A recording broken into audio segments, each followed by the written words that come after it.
What's up, guys? Welcome to my channel. My name is Yejide. I am a fashion designer based in Lagos, Nigeria, and on this channel I'm going to be sharing with us sewing tutorials of different styles, sewing tips and tricks, and also do-it-yourself videos. So if you're a fashion designer or you want to become one, please kindly subscribe to my channel and also turn on your notification bell so as to get notified when I put up a new video. Alright, thank you. So on today's episode, I'm going to be sharing with us how I made this beautiful red shirt I'm putting on. It's a female shirt, so I'm going to be sharing with us how I made this. So if you're interested in this, please kindly keep watching. So the first thing I'm going to be doing is to draft this out on a pattern paper and then transfer to the main fabric. So I'm using about 2 yards of fabric for this shirt I am making. So let's just go ahead to draft the measurements. So now the first thing I'm going to do is to take the length of this shirt. So the length is going to be 23, but I'm just going to go ahead to mark 24 across like this because I'm still going to be using 1 inch up. That will serve as my borderline. So I'll just go ahead to mark 24 inches and draw it out like so with my ruler. So now the next thing I'm going to be doing is to mark 2 inches from the center of this my pattern paper. I'm just going to be marking 2 inches across like this. This 2 inch will serve as my button allowance. So I'm just going to rule it out with my ruler. Now the next thing I'm going to be doing is to mark 1 inch across like this. This will serve as my borderline and also my shoulder line. So the next thing I'm going to do now is to be marking my vertical measurement. So I just marked my bust line, which is 10, the under bust, which is 13 inches, the waistline, which is 16, and also we have the hip line. That's the full length of this. So I'll just go ahead and rule this vertical measurement out.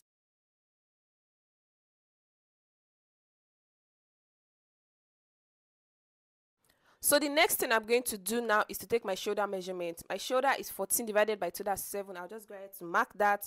Then the neck, I'll be going in.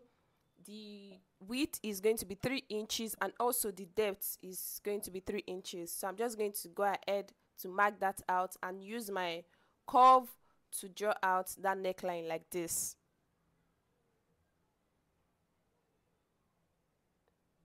The next thing is to mark out the armhole. So I'm just going to come to the bust line and mark my shoulder measurement because I want to get a straight line. I'm going to be marking 7 inches like so. And from this bust line, I'm going to come up by 2 inches and just mark this out. You can also get this by dividing your bust circumference by 6 and adding 1.5. Then I'm going to be ruling out that 2 inches I took above the bust line. That is going to be my chest line. Then from this armhole, I'm going to get the middle of my armhole. The armhole is 8. I'm just going to mark 4 inches and come in by half an inch. Then I just went ahead to divide my bust circumference into 4. It is 34 divided by 4, that's 8.5. So I just marked that on the chest line and I connected it to the half an inch on the armhole. So I just used my curve to rule that out like that. The next thing, I went to my shoulder and came down by 1 inch. That is going to be my shoulder slope. I just connected that to the shoulder line. So now the next thing is to take my body measurement. Now my bust is 34 divided by 4, that's 8.5. I just marked that on the bust line. The waist is 28 divided by 4, that's 7. I just marked that on the waistline. And also the hip is 40 divided by 4, that's 10. I just went ahead to mark that. So now I'm going to be adding 1.5, which is going to serve as my seam allowance. I'm going to be adding this to the bust line, the waistline, and also the hip. So I'll just use my hip curve to connect these dots like so. And I'll connect it to the armhole like this. So now I'm just going to be folding in the button allowance and I'm going to be cutting this out. So guys, I am done with the front pattern. The next thing I'm just going to go ahead to do is to take out 1 inch from the shoulder slope and I'm going to add this 1 inch back to the back pattern. So I'll just mark 1 inch at the neckline and also at the armhole. I'll rule it out and cut it.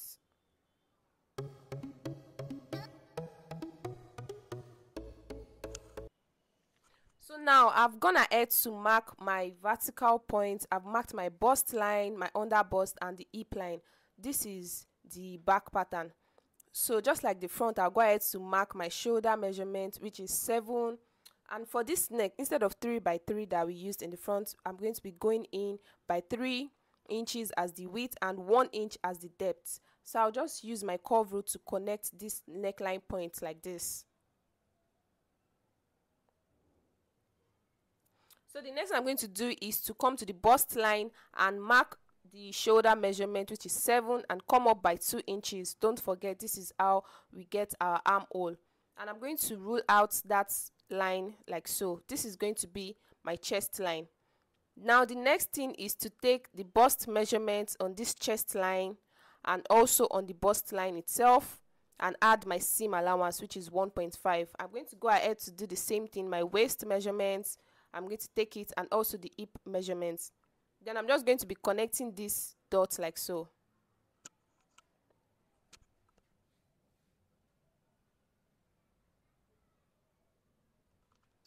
And also I'm going to be using my curve rule to connect these dots to this armhole. Then I'll take my shoulder slope coming down by 1 inch and connecting it to the neckline.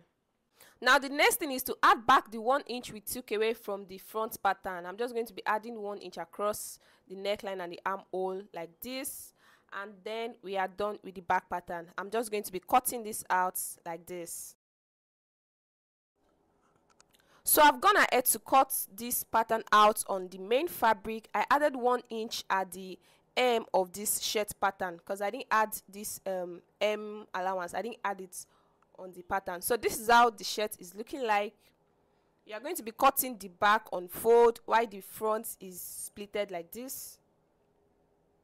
So I'm just going to be arranging this well, making sure the armhole are lying flat on each other like this, and I'm going to go ahead to join the shoulder sides. So I've gone ahead to join the shoulder and I've pressed it down with my iron. You can see it looking all flat and neat. So now the next thing to do now is to take in the 2 inches I left as my button allowance. I'm just going to be folding this button allowance like so. I'm going to be folding it twice and running it on my machine. So now I've gone ahead to take in the inches, and now it is time to fix in the button. So you can go ahead to use 3 inches, 3.5 inches, depending on how spacious you want your button to be. So I'm just going to be arranging mine like this. So guys, it is time for us to cut the collar. So the one thing you want to do is to take the circumference of the neck you have. So now the circumference of this neck is 22 inches. So now the first thing I'm going to be cutting is the collar itself. Now as you can see, this paper is on fold, and I divided the neck circumference into 2. 22 divided by 2, that's 11. And from the center, I measured 11. So this is going to be the length of this collar. And now the next thing to do is to mark the width of this collar. So I'm going to be marking 2.5 inches across like this. And I'm just going to be ruling this out.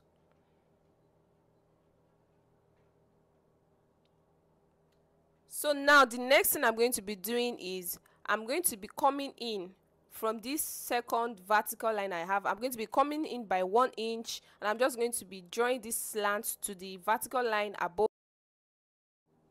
So from that same line where we have the reduction, I'm going to be going in by 1/2 inch and just making a little curve like this.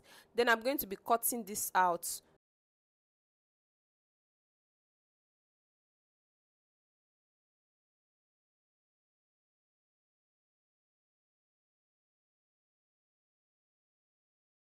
We are done with cutting the collar, so I'm just going to go ahead to label this collar.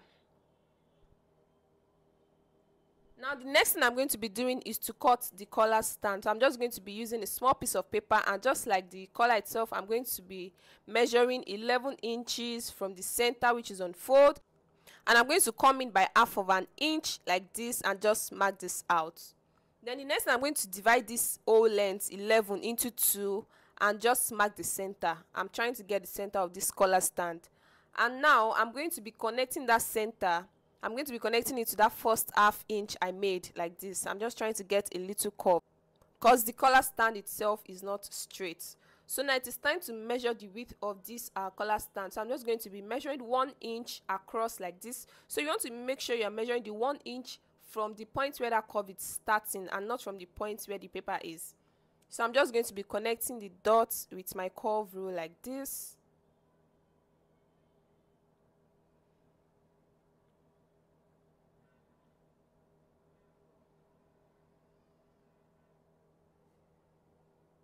And also at this end, I'm going to be coming in by 1/2 inch and just making a little curve here also. And I'm going to cut this out. So we are done with the collar stand also.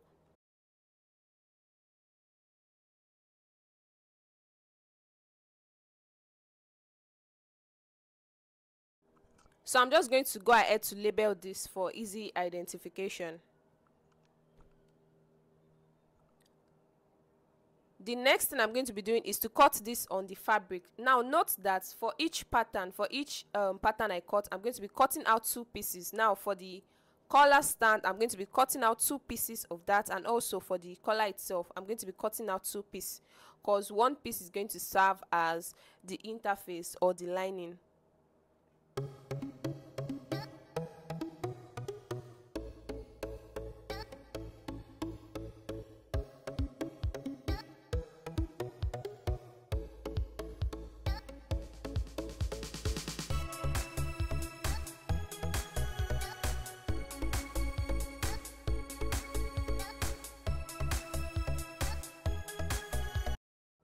So I'm done cutting out these pieces. The next thing I'm going to be doing is to attach a gum stay to one of these pieces. So it is just one gum stay I'm going to be cutting for each piece. I'm not going to be attaching the gum stay to both pieces of each pattern. And I'm just going to press this out like this. Now the next thing I'm going to be doing is to place both pieces of the collar itself. I'm going to be placing them like this, and I'm going to be sewing it across like this, just a straight line across that part that is not curved, that part that doesn't have the curve. And I'm gonna head to iron it out. Now it is time to sew my collar stand to the collar. I'm going to be placing that side that has the curve. I'm going to be placing 1 piece underneath. I'm going to be placing the collar that is sewn already in the middle, and also the last piece, which is the collar stand. I'm going to be placing them on each other like this, right sides facing each other. So I'm just going to go ahead to pin this down and run a seam across it, just a straight line.